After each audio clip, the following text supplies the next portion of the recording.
Bald Truth Dental Politics Podcast News Alert. Brought to you by Digapalooza, continuing education event. More info at dentistryingeneral.com. The next question here is, there is a frustration with organized dentistry that the ADA doesn't do enough to push for licensure reform.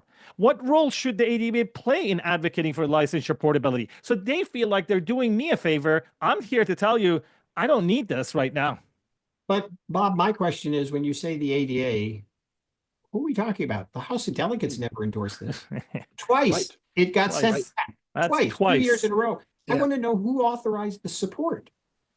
I know Right. that they have a general principle to support compacts and portability. Right. There's two compacts out there. How do they make the decision which one they're going to support? And shouldn't that be the House of Delegates? If you're going to expend money, lobbying efforts, I'll tell you something very troubling. You didn't ask the question, but I'm going to say it because it's happening in several states where the ADA is coming in and lobbying against the state dental association who doesn't support the compact, lobbying against their own constituent. It's happening dentists. now. I just It's happening posted a now guide. in my state. It happened last week. They're in Maryland right now. Right Okay? now. Right And- now they're in and Maryland. ADA staff Yep. came in spite of the Dental Association's Board of Trustees and Legislative Committee unanimously opposing the CSG Compact and the Dental Board. Why would they come in and lobby against their own constituent dental association? That should be very troubling to everyone. You wonder, we don't have a choice on this tripartite. It's not fair that we're supporting monetarily somebody who's opposing what we want in our own state. Legislative Liaison, Department of State Government Affairs of ADA, is spending our dues money to send staff to different states to lobby against this state, which is the dentists. To lobby against their own members and own state dental association. There has to be some pushback from the House of Delegates. Isn't it unthinkable, isn't it? Where are the vice It is. president that's supposed to represent the House of Delegates within the Board of Trustees? Why are we not speaking up, Spence? I wish I knew. I see the same thing that Dr. Champagne just mentioned. I see it makes no sense. There's no support, except they're following through on what they've been saying for the last couple of years, that they need to develop a relationship with DSOs. It's the only way forward. Two phrases that I don't get, I don't believe. I think it's propaganda. And I think that's the coming into a state and lobbying against what they want shows a commitment to this relationship that they feel is the only way forward.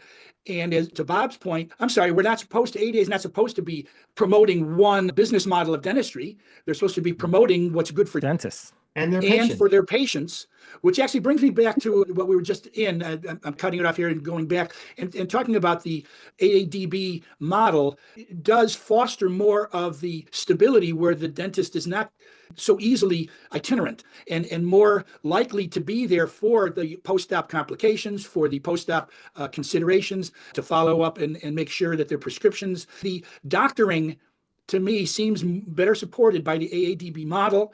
And the DDH model seems really risky. It enables higher risk dentistry for the patients. And there is no precedent that I know of. There is no physician model that takes on the driver's license characteristics. So there is no track record like there is for the AADB model for physicians, and yet they're having it. So if I had to describe what I would see as a compromise, I'd say split the hygienists off and let them have that driver's license mobility for the employer's sake. But I think dentists who are responsible to their patients need more of the structure of the AADB model. I see them as two things, and that's how I feel. Dr. Champagne, am I seeing it correctly? I agree with you. I think that the protections for the profession and patients are, in my opinion, significantly weakened by allowing portability of people who otherwise might not be able to practice in that state.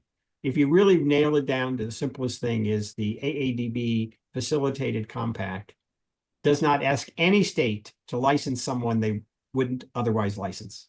It doesn't expand anybody. In other words, there's not a single person that qualifies for that compact that every state wouldn't license. That's not the case with the other compact. It's saying ignore felonies, potentially ignore discipline that's been resolved, ignore the exam they may or may not have taken, ignore the continuing education that they don't have to take in your state that the rest of the dentists do, ignore why. It doesn't help dentistry as a profession. It doesn't help our patients.